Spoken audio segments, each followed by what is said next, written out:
12वी नंतर आपण अकॅडमीमध्ये प्रवेश करतो. हा अकॅडमीमध्ये तुमचा प्रवेश कशा पद्धतीनं झाला एकदा तुमच्या वडिलाला विचारा, हे पैसे कुठून आणले गेले तर. तुमच्या आईला विचारा, हे आई हे पैसे कुठून आणले गेले तर.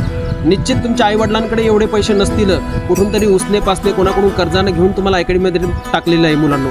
आणि लक्षात घ्या, ज्यावेळेस अकॅडमीमध्ये आल्याच्यानंतर तुमचे 2-4 दिवस तुमच्या आनंदात जातात, परंतु समोर काय करायला लागतो आपण, कंटाळा करायला लागतो.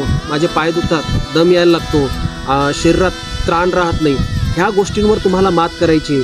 लक्षात घ्या, ज्या पद्धतीनं तुम्ही इथं प्रवेश घेतलेला आहे त्याच पद्धतीनं तुमचे समोरचे 2 वर्ष अतिशय उत्साहात, काही दुखो, अंग दुखो, पाय दुखो, हात दुखो, दम येऊ, काही झालं तरी चालेल, परंतु तुम्हाला या ठिकाणी मेहनत घ्यायची. हे 2 वर्ष जर जिंदगीत तुम्ही चांगल्या पद्धतीनं मेहनत घेतली तर पुढचे 50 वर्ष जिंदगी सलाम ठोकणार आहे. म्हणून कंटाळून जाऊ नका आणि निश्चित आईवडिलांचं स्वप्न हे तुम्हाला आज पूर्ण करायचं आहे. हे ध्येय होणारा हाताला जाणारा जाताना मागे तू फिरू नको, उगाच सांडून खऱ्याची संगत खोट्याची